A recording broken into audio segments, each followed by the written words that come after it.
Vamos fazer um papo reto, sem edição, sobre o Vasco.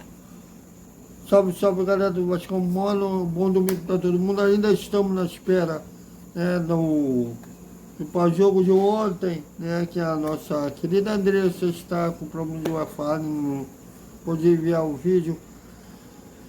Mas amanhã a gente vai publicar, inclusive vamos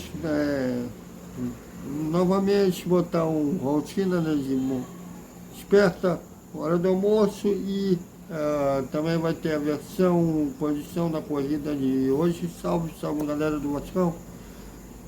Então vamos falar sobre a falta de representatividade do Vasco perante a CBF. Não é agora que o Vasco tem esse problema de falta de força nos bastidores. Inclusive nesses últimos 20 anos de dor, com essa falta de representatividade do Vasco dentro da CBF. A última vez que o Vasco teve representatividade durante a CBF foi na gestão do Antônio Soares Calçada, que o Eurico Miranda era vice-presidente de futebol. Veja bem, ele era vice de futebol. Tem muita gente que acha que ele era vice-geral, mas era o nome da pasta. É como se fosse ministério na política geral, ou secretaria, quando fala em município, no governo do estado, né? A pasta do Eurico era o futebol. E ele tinha, assim, representatividade, né? Ele foi muito útil como vice-presidente de futebol, mas não como presidente de futebol. Não é presidente de futebol, é presidente da associação. Inclusive, os defensores dele, né, da FUSACA, tudo falando de títulos, só que todos os títulos que eles falam, a maioria deles, é como na gestão do Calçado, que ele era vice de futebol. Como presidente da associação, ele só teve um bicampeonato, né? Na verdade, um título carioca de 2001, né? Com aquele, sobre o Fluminense, que é aquele cruzamento de letra do Léo, né, que o Souza fez o gol do título. E depois o bicampeonato estadual de 2015, 2016, que até hoje é o último título carioca do Vasco. Dali não, inclusive tem rebaixamento com o Eurico Miranda sendo vice-presidente da associação, na segunda passagem dele na presidência da associação. Mas, como vice de futebol, ele teve sem representatividade. Na Ferja histórico, ele era muito aliado do Caixa d'Água. E na CBF ele teve também, inclusive, um exemplo clássico disso, foi a presença do Edmundo na final do Brasileiro de 97. Ele estava pendurado desde o jogo contra o Flamengo, né, que foi uma noite gloriosa do Edmundo, fazendo 3 gols na vitória de 4-1 e sendo recordista de uma edição no Campeonato Brasileiro. Então, tem sido uma noite tão boa para ele, foi um jogo que tudo deu certo para ele, que ele esqueceu de forçar o 3º cartão, que ainda tinha mais um jogo pelo quadrangular de clubes, que seria contra o Juventude, para jogar zerado de cartões na final. Mas ele esqueceu, ainda teve que ser poupado daquele jogo contra o Juventude, que foi 1-1, Pedrinho, hoje presidente da associação, fez o gol do Vasco. E no primeiro jogo, na final, ele tomou cartão. E o Eurico, como ficava lá no banco de reserva junto com a comissão técnica, mandou ele forçar a expulsão. E ele tentaria nos bastidores assim, conseguir um efeito suspensivo.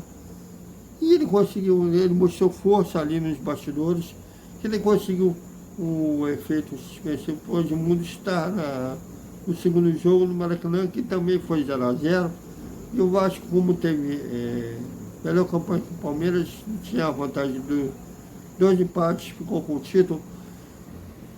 E ali mostrou que o Vasco tinha, sim, representatividade na CBF, inclusive o Eurico já foi, teve cargo na CBF. Inclusive o Sebastião Lazzaroni, que foi o técnico da seleção de 1990, disse que se o Eurico tivesse sido o chefe da delegação daquela Copa, o Brasil teria ganhado aquele Mundial. Ou seja, como foi, ali mostrou assim, que o Vasco tinha representatividade, tinha força nos bastidores. Depois dali, não. Foi perdendo na primeira passagem do Eurico como presidente, que já não tinha nada na gestão Roberto Dinamite. O Eurico retornou, também não teve, devido a férias, mas não lá dentro da CBF. E sucessivamente a SAF, né? A 77 comprou o futebol, fez essa empresa, a Vasco SAF. E como os americanos são afastados, eles estão prometendo agora serem mais presentes, né? Que tem inclusive reuniões de 15 dias com o Ramon Dias. Também não tem. Não sei se é por falta de experiência deles, como lida com o futebol brasileiro. Inclusive, eles, se a associação e a SAF não tivessem com essa desconfiança um com o outro, se eles andassem unidos, poderiam dividir tarefas, né? Inclusive, o Vasco tem hoje um vice-futebol que é um grande jurista, que é o Paulo Salomão. Fazer esse trabalho de dentro de bastidores, ou mesmo o corpo do jurídico da SAF também é bom, da Grande e Gisele. Fazer esse trabalho dentro de bastidores. Falta dentro do Vasco. Este é o terceiro jogo do Campeonato Brasileiro, a terceira rodada da estreia. Teve um pênalti no Gamares, que a arbitragem não deu, que parece que foi para compensar um pênalti que não deram a favor do Grêmio. E ontem, no clássico de ontem, o pênalti que a gente ouviu o áudio, me pareceu uma coisa. Sei lá, eles estão tentando compensar até hoje um pênalti não dado a favor do Grêmio. Que a interpretação do pessoal do VAR foi a mesma que tiveram do pênalti que não deram para o Grêmio, né, do Pinton, com o braço aberto, a bola bateu na mão dele e a arbitragem não deu. E foi mais ou menos isso. E eu, pelo que eu interpretei, no ângulo que mostrou, me parecia que o chute do Arré bateria no corpo do zagueiro do Fluminense, me pareceu que o zagueiro do Fluminense espalmou como se fosse goleiro. Me parece que agora os jogos do Vasco, os jogadores de linha podem agarrar também. Mas isso mostra, assim, a falta de representatividade do Vasco perante a CBF. Porque imagino que, como é feriado, ponto facultativo amanhã e na terça feriado. Na quarta-feira a gente não vai ver notícia desse árbitro, que é um árbitro de Copa do Mundo, dentro da geladeira, ter prejudicado o Vasco. Mas vamos para um outro lado. Estão criando-se aí uma polêmica do Ramon Dias ter revelado ontem, na entrevista coletiva, da 77 ter pedido ele utilizar mais os jovens da base. Tem gente até dizendo que ele está cravando a sua saída do Vasco por causa disso. Bom, eu acho que não. Até porque os americanos eles dizem apoiar essa liberdade de expressão irrestrita. Acho que não, acho até porque eu acho que ele não teria revelado isso se o Jorge não tivesse pedido em off, que não tivesse falado isso. E engraçado também que muita gente estava reclamando que durante o Campeonato Carioca os meninos da base não eram utilizados. Agora eles estão começando a ter. Então, reclamando também por Ramon não ter falado isso.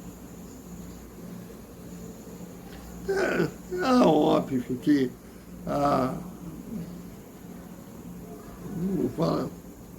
o método mais barato do nosso acesso no CRA, né, com vendas, são a base. A base é produto do Vasco. Que para a empresa americana é um produto que eles podem lucrar. E, claro, o Vasco sempre teve um histórico de revelar jovens da base. Se bem que tem há muitos anos que o Vasco não tem jovens da base que se tornam ídolos. Também daquele 20 anos de dor, acabava queimando muitos jovens da base. Eu acho que o Ramon teve essa tentativa de cuidar, de blindar os jovens da base. Eles tentavam lançar aos poucos. E eu vejo aí essa revelação dele, uma tentativa também do Jorge colocar no Ramon se é esse que precisa lançar, mesmo que seja aos poucos. O que é uma essência do Vasco, um histórico do Vasco, lançar talentos para o futebol, né? Então é isso, galera. O que vocês acharam? Comentem, opinem. A galera tem moral? Aqui todos também. Bom, e muito obrigado aos 908 inscritos.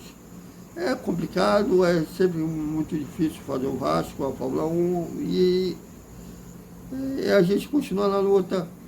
Sábado tem mais um confronto contra o Criciúma às 4 da tarde. Estamos na espera da CBF para ver se aprova o nosso credenciamento.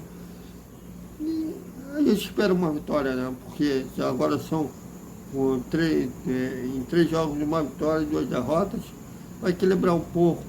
E que olha, que eu vi pela tabela de classificação, se o Vasco tivesse vencido ontem, estaria no top 5 do Campeonato Brasileiro. Eu sei que tem muita gente já ligando um déjà vu em relação ao ano passado, que o Vasco também venceu na estreia, empatou com o Palmeiras na segunda rodada, empatou com o Fluminense na terceira rodada, e depois começou a perder direto. Mas calma, hoje temos um técnico de ponta num projeto de técnico que era o Maurício Barbeiro. Vamos aguardar que futebol, por mais que muitos acham que seja óbvio, não. E cada temporada tem uma história. Então até mais com mais Vasco. Amanhã vamos ter o nosso pós-jogo editado, a gente vai postar. E depois de uma noite com o resumo da segunda-feira do Vasco, já que o elenco está nesse domingo de folga e a representação será amanhã no Centro de Treinamento Moacir Barbosa, já visando o jogo de sábado contra o Criciúma e São Januário. Até mais.